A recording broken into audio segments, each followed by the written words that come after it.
Hello friends, it's been a little while. Have some changes, so I figured I'd do a little update. The cucumbers that had been brought indoors along with the tomato are not doing well. The tomato's still hanging, but the cucumbers died and had been removed. My ampious pepper, the sweet pepper, is doing well. Basil, green radishes, and the mango, papaya, and lychee trees are doing well. We are getting into the high 30s and 40s in the evening, and 60s and 70s. This is cool enough for my lettuce to do well, but it's also been warm enough for some of my other plants that I didn't have space for indoors to hang in there for me. So I'm going to be eating from this very, very soon. Looking absolutely beautiful. Sacred basil. These are amaranth volunteers. They look like the giant golden. A couple heads of lettuce in there. Friday is supposed to be the day where it goes down really low. And I think it said 31, 32 degrees. And as you can see, my peppers are still kicking them out. And I have been eating from these. And there are peppers in various stages. Now I'm going to see if I could get away with it and to build a little canopy over this area. Just the bell peppers, not worried about that huge dinosaur kale. And I'm going to put a hot water bottle in here for Friday night, because after that, the nighttime temperatures are supposed to go back up. So I'll see what I could get away with and help sustain some of the development on these bell peppers. I'm very happy with this. I did a good amount of seed collecting, but I'd like to see these go all the way ripe and get some more. And I stuck a whole bunch of the red lettuce in here and some endive over there. I didn't do that at the same time that I did the potted ones. That was the next. So they're going to take a little while to catch up.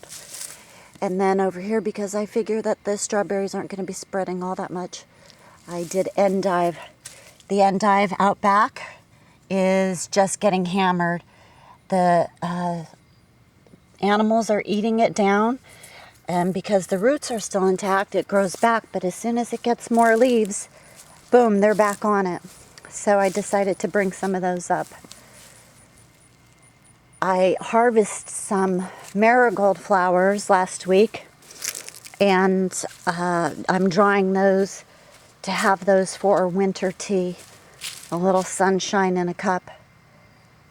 Oh my, this is new. I have gold balls here. That is a beautiful surprise. Livingston gold ball tomatoes. November, how about that? Swiss chard making its comeback, even though it's been ignored and this area hasn't even been watered. Surprisingly, I still have new growth and green leaves on basil. The other day I was out in the garden area and I put in some garlic in this area. You plant your garlic in November. And I made a huge mistake. I started, as you can see, I'm clearing the beds. And I ran the tiller to get the lettuce and broccoli raw spread out. Green up front and all the way back red. And this is just a little makeshift cage to kind of deter the dogs and the animals from coming in. Nice big bed of broccoli raw that was transplanted about a week and a half ago. And so back to my story about my mistake. I totally blanked on the fact that I had a potato bed here. And so I ran the tiller through it and I was like, wow, there's some pretty big rocks, and that's strange because we don't have rocks here. And I don't remember, seeing any when I was tilling the first time. And then it hit me, well, they're not rocks. I cubed I cubed the potato patch with the tiller. So hopefully they should. Next year this whole area here will be a huge potato patch. Garlic, you can see the garlic paper. The garlic went in there. And the parsley's there. I'm leaving these basil bushes here to continue to drop seed and to remind me that is where I need to start looking for my basil volunteers come springtime. If I'm here, we'll see how that goes. I'm trying to put the wheels in motion, full steam ahead on getting out to the Midwest. See if I could make some connections and get myself out there. All right, not much really happening here. The peas aren't growing that much. And there are an incredible amount of tobacco volunteers back there in the spinach. They won't do anything because of the weather. And the lettuce transplants are going unnoticed here by the critters. There's easily a few hundred heads of lettuce here. And the broccoli rabe, I think this broccoli rabe is just going to remain as is. And if I want to come out and just cut a whole bunch, either for a salad or a little blanching, I'll just use that. But they did a number. They took the squirrels, they took everything. They took the broccoli, the kale, the Brussels sprouts, the cabbages. They even were working on the radish, was really surprising. And I have a few stray plants here and there, but it's incredibly frustrating and disappointing. Now here you can see, I'll go over the fence. Now the cress is actually big enough where you can see it. And nobody's bothering that because that's kind of spicy. But there's the endive right there. And they were doing really well. And then boom, came out here one day. And most of them are gone. The direct sow spinach bed, same thing. It sprouted and they came by and just took it out. But same thing here. It's spicy. It's arugula. So they are not bothering that. So if I really wanted to, I could go hog wild back here and just have all of the spicy greens. There's still more seed to come in if I really wanted to. Basil, Texas hummingbird sage, and the sesame pods are drying out. I didn't really, I planted a lot of seeds and then I really didn't pay much attention to them. I had so much going on. But one sesame plant did make it. And I probably will collect those. And back here, that's where my other planting of horseradish is. And there's also lemon balm, which is one of my absolute favorites of the herbs. And Texas hummingbird sage still blooming nicely. The other thing that I had started working on, and I'm going to come out later today, bare feet. I'm still bronzing my skin. It's that warm here. You'll break a sweat. And I'm going to come back out here today and collect more of the lamb's quarter seeds. I got quite a few in a container in the house.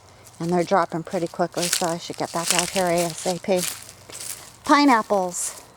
Hanging tough. I just don't have the room or the good dirt. So we'll see. We'll see if they make it through. But all of the wild blackberries are doing good. And the ones that I caned, I'm going to have to, I don't even know if they're going to make it. I thought the sprinkler system was going to hit them. And it was probably about 2 weeks before I noticed that the sprinkler system hadn't been hitting them. So I don't know if they're going to make it. And I feel bad about it, but at least I know where to go get more. And more unfortunate news is the county had the big machinery that goes alongside the road to do the grass cutting, but it cuts a whole lot more than grass. It's a pretty big blades on it. They went through and took out a lot of that wild blackberry patch. that I started with in the beginning of the season. And some kind of caterpillar thing here has annihilated my passion flowers.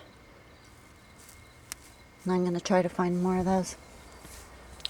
Other than that, it's pretty much the same old, same old. Not much gardening. I'm just doing it here and there. And mostly just painting and drawing. And this time of year is a whole lot of cooking. I like to utilize baking in the early evening hours to help heat the house and do it in the morning. I also came up with another little trick with, I hate getting into a cold bed.